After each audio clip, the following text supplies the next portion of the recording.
Hi, everybody. Susan Finch here, your host for All Volunteer, All Heart from Binky Patrol. And today I am joined by a new friend, a new colleague, somebody that I met just this past week. And Coleen Gose is a speaker. She is a survivor. She is a professional speaker. Let's distinguish that. And she has a story to tell. And we both were in agreement about the importance of nonprofit leaders, nonprofit representatives learning how to tell their stories with poise, with confidence.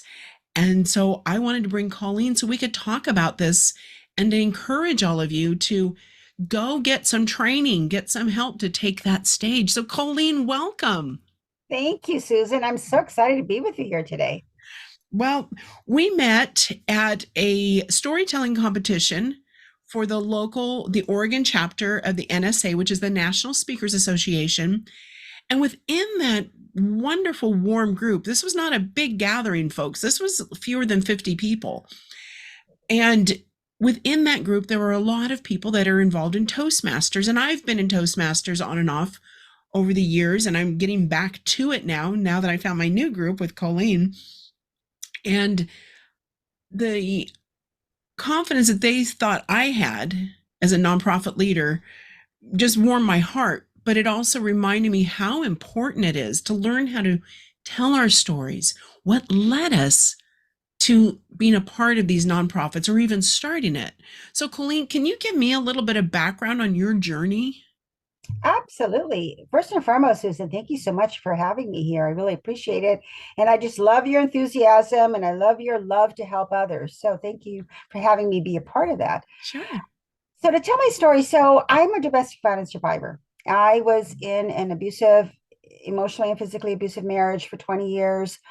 Unfortunately, I raised my girls in that chaotic environment. And it took me a long time to find the strength and courage to leave. Now, again, when I say strength and courage, those words are, I had strength, I had courage in some different ways, and I stayed in that relationship for many reasons that did not serve me, of course, but it took me a long time to say, okay, I need to get out of this for me. When I think back about the person that I was when I entered in that relationship, I didn't have a lot of confidence. I didn't have a lot of self-worth, but I did have a voice and I had some confidence. And then when I fast forward 20 years later, when I was ready to make that change, I realized I lost my voice. I lost the person I Mm. was. It's amazing in a bad way, I guess, or in a negative way, how relationships like that can just strip you of who you are, strip you of the person that you were meant to be and who you were. And it took me a long time through my own healing process, my own healing journey to find my voice again, to love myself again, to find my confidence, to be able to move forward. And during that journey, I also wanted to find, well, what am I passionate about? What brings me joy? What is my purpose, right? We all want to live our purpose. And it took me a while after starting, after I was going through my healing and I decided, okay, I want to find that purpose. And that's where I found coaching. So I became a life coach and work predominantly with women who were struggling in their own relationships because I understood that. I understood that pain and I understood that whole process. And I also wanted to share my story. And the first time I remember when you think about sharing your story, especially when you're in that vulnerable state, you're like, ooh, I don't know if I can really tell people what I Yeah. went through, right? Sharing my feelings, sharing all of the difficult stuff that I have and went through. And the first time I did it, I remember it was scary. I was so scared to share my story. Like, am I going to be judged? Are people going to wonder, what I'm like or what have you? But when I went on that stage, and it was a small group of people, it was just a group of survivors. So it was more of a safe space for that reason. But it still was scary to give my story. So I remember sharing my story and I was, I'm on the stage and I'm struggling and I'm trembling. And then when I was done, I saw the faces of these women who related to what I said. And my story, being able to share my story, gave them the opportunity to then say, I can share mine too. And then that led me to write a book. So I'm a published author, and I wrote a book about women transitioning, and the transitions and struggles that we go through as women. And I also shared my story as part of that. And to say, even though it was difficult, I got through it. And I know anybody can if but it's hard. And sometimes you just need that support, whether it's through a group, whether it's through a friend, wherever you can get and build that support group. It's truly important to have that, because that allows you then to grow and to be able to heal. So I really look back in my support group, because when I was in my relationship, I alienated myself from people. I was too ashamed and embarrassed to say that I was in this relationship, how difficult it was. So I didn't have any friends or support group. But once got out of that relationship and started healing, I realized I need to have people around me who I can rely on, people who understand my pain. And that's where that my first group of women came to fruition for me, because they were my support, they were my rock, and they helped me then get through that process. So for women out there, for nonprofit leaders out there, it's so important to be able to provide people with that stage, if you will, that ability to share their story in a safe environment. And that, when you brought up Susan, when you brought up Toastmasters, that's what Toastmasters is really, is that safe environment for us to share our stories, whether we decide to become professional speakers or not. It allows you to share your story, it allows you to feel comfortable doing just that. So for me, Toastmasters was a great, it is a great stage for that. And it's helped me to be able to grow as a speaker. And now I speak not only about toxic relationships and how they impact people, but I also talk now about how do we bridge the gap with generational diversity and implicit bias, which I think is also very important as well. So. Well, I'm glad that your journey has included improvement, and that's what I want to really focus on here. We can get comfortable telling our story. We know our story, and if you tell it enough, you do get comfortable, and you can get on a bigger stage. But will your story, the way you tell it, have enough impact to drive action? Will it inspire people? Will it make them remember your organization? Will your story resonate with them so they know, I need to help this group? I want to be a part of the solution. And that is truly where groups like Toastmasters is about, what is it, $65 twice a year or something? Yeah, yeah, it's It, not a nominal fee it, considering the value that you get. if you're that, so it's that, and it's the time, which is about an hour and a half a week, unless you also take volunteer roles and you should, because that's good for your leadership practice too. Be the president, the vice president, the secretary, the treasurer, all the different roles. Again, 100% volunteer, but you're not spending more than, I would say, 7 hours a month. Mhm. And from those 7 hours, you will get guidance on how to speak to the room of whatever size you walk into, whether it's a large room, a big stage, an arena, a podcast, video, television interviews. You will learn how to adjust your story and get so quick on your feet to be able to say, this is a big audience, I need to be bigger. It's a small audience, I don't want to scare them, which was something I had to learn. Toastmasters taught me, it's like, oh my gosh, I was so big in a small room. But I have learned how to do that. And the other thing, if you are in a leadership role in a nonprofit, the other skills you will gain is how to give feedback in a way that is received well and to be considered, rather than putting people on the defense. You learn what they call the sandwich method, where Mhm. it's a positive, a way to improve, and a positive. So you're always left with a good feeling. And when you start with a good feeling about something, not only is everybody focusing on that good feeling, but the person opens up to hearing your suggestion that comes next. And that to me is the almost equal in value as it is learning how to take a stage and address any type of audience with confidence with our stories. So, I mean, what has been your experience with feedback that you've received? What skills have you brought from Toastmasters? Oh gosh, the feedback is, you're right, is so important. And that's what I think as professional speakers, at least for me, I'm looking for that. I want to improve. I want to be able to provide my message and have it resonate with people. And if I can change or help one person make that change in their life based on what I said, to me, I've done, it's amazing. I've done what I wanted to accomplish. So with Toastmasters, again, it provides you with that safe environment. We're all professional speakers, at least the group that we belong to. We're all professional speakers, and we're all there to improve. We're all there to help and support each other. So the feedback you get is there to help you. It's not there to put you down. It's not there to criticize you. It's there to truly help you get to that next level of speaking that you want to get to. So, and a lot of times the feedback you get, you're like, oh, I thank you for pointing that out because I didn't even know that. Like sometimes I'll just talk really fast because I figure I got 2 minutes. And I I do can that. talk too fast, right? And I realize, well, maybe I'm talking too fast and no one knows the heck I'm saying. So I have to slow down. I have to take pauses, like we talked about at the last meeting. Having those definite pauses Yes. Yeah. helps people then resonate with what you're saying, right? So all of that feedback just truly helps you become a better and a more effective speaker and helps you really get out there and share your message with much more impact. So, some other opportunities I want to bring up to my audience that's listening. There are many ways to tell your story, and sometimes you have several stories within your story.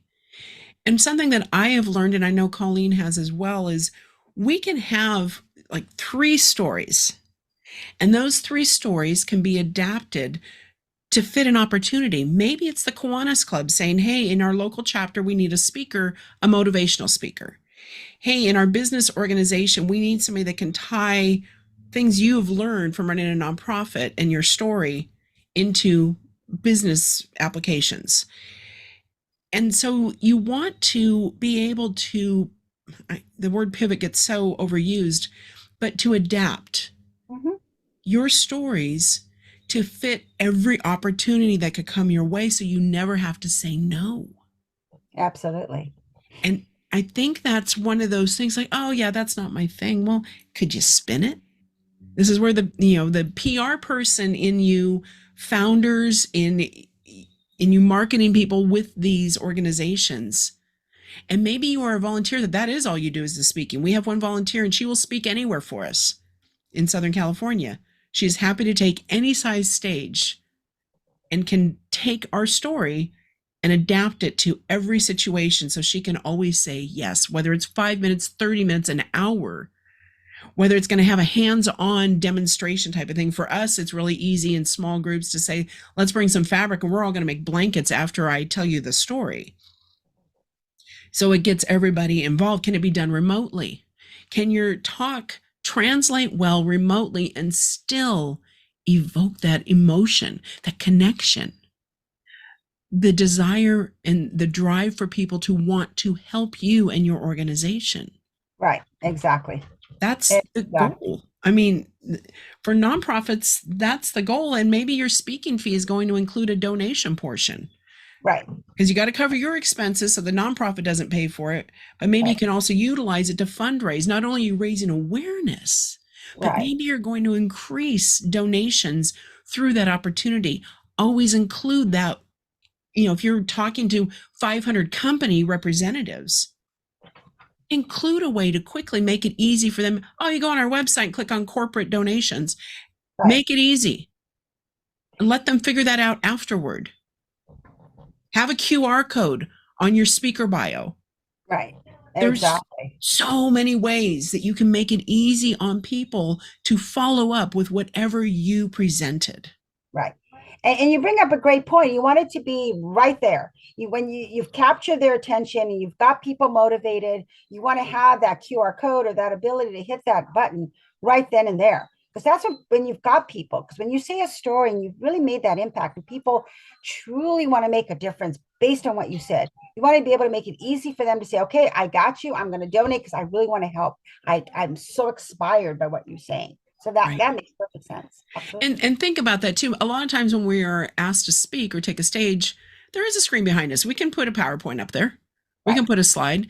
Why not have one? Think about the Super Bowl. And whenever they do QR codes and ads on the Super Bowl, you never have enough time. You have to grab your phone, get ready to go, rather Right. than they're dummies. They don't leave it up there the whole time. They should have it up there the whole time and leave it still so we can get it. Exactly. And Exactly. and so if on your slideshow you always had one in the corner. Yes, you Right. want them to listen, but if they're going to take action, and then at the end, give them three options. Right. Three ways they Exactly. can help with three different codes that sits there the whole time at the end, the last Right. 3 minutes, two Right. minutes that you Right. talk. Right. Make it Exactly. easy for them. Right. Because if you don't make it easy, then it becomes something that they got to do afterwards. They may or may not do it. But if they're Right. excited and motivated, that's when they're going to hit that button right then and there. So you're absolutely right. And I know I've done some speaking engagements for organizations where they put me in their agenda because they wanted a motivational speaker or something for Binky Patrol. But I made sure too that I had postcards printed that went Right. in the goodie bags Right. Oh, with that's a great idea. Yeah. with the one thought, with one quote, with something that is going to be in my speech Right. that's memorable, a key Right. point that resonates always with my audience because I know it because I've seen their faces. So I'm Right. going to put that on there with that Right. QR code call to action. Right. Exactly. Exactly. So get, Vistaprint's inexpensive. It takes a little bit of planning, but you can get that done. They have the Right. builders. You can build your postcards there if you want. Right. Use all the coupons you can. But have that go with your Right. speaking and Right. incorporate that into your talk where you want to have that call to action. Right. Exactly. The call to action is so important in any talk. Whether it's, hitting a button to donate, whether it's hitting a button for more information, that call to action as speakers is so important. People, and if you can make that, very easy and very simple for people, they will, take action because you Right. made it easy for them. Yep. Yeah, I mean, that's marketing. That's basic marketing. Yeah. Always give them the next step. What do you want them to do next? Right. After they listen to you, what do you want them to do next? Right. So, Exactly. harking back to Toastmasters and some of the pathways they have, you can learn, just for those of you who don't know much about Toastmasters, there are different pathways that you can go for. Maybe you want to be a humorous speaker. Maybe you want to be motivational. Maybe you want to be persuasive. They're all different things you can choose and refine your skills. And the people in your chapter will help you. If you tell them the goals, hey, my goal is to take a stage 4 times a year with 10,000 people each time, and to get more people to donate to Binky Patrol, participate in Binky Patrol, and hire me for another event. So you tell them that, and they will help guide you to that end. They will mentor you. And it is not a huge investment, but the time that you spend is invaluable. It is so worth the time. Find a chapter at toastmasters.org to see who's near you. Maybe it's a virtual one. Maybe it's on the weekend. Maybe it's in the evening. Maybe it's in the morning. I don't know. Find what fits for you and test it out because they'll let you go for free. You can just go test it out. Yeah, you can test as many chapters as you want for free until Right. you find one that speaks to you or the people there speak to you, whatever that may be. Yeah, you find the right chapter and you will find a tribe of people who will help you become a better speaker, who will help you craft your message to the where that you can say it anywhere with confidence. And like you talked about, having that call to action be so clear that people know exactly what to do next. Yes. And so what the final piece that we are going to encourage all of you with nonprofits that you run your website, have a tab under About Us for Need a Speaker and put what you could talk about. Get people thinking about it. Oh, put it in there. Have a form that they can contact you that you can follow up with. Have the speaker bios, 2 or 3 speakers, their headshots. Put the information there so they get an idea. If you've spoken before and you have a recording of it, put a sample video there too. So people will know, oh, they'd be perfect at our event. I'm going to contact them because I need somebody, and say, can you do a 10-minute? Can you do a 15-minute? Can you do a 30? Can you do an hour? Can you do a hands-on demo? What can you do? So Right. they get thinking of how you can fit into their program and fill in those holes or become a star. Exactly. Exactly. And then having those reels, like you just talked about, having a demo reel gives people a chance to understand what you talk, not only what you talk about, but how, project what you're like, what your personality is like, what your, style is like. And people will then go, ooh, I like the way that person talks. That would be the perfect person to come to our event or speak to our group. So that helps. Yes. Yep.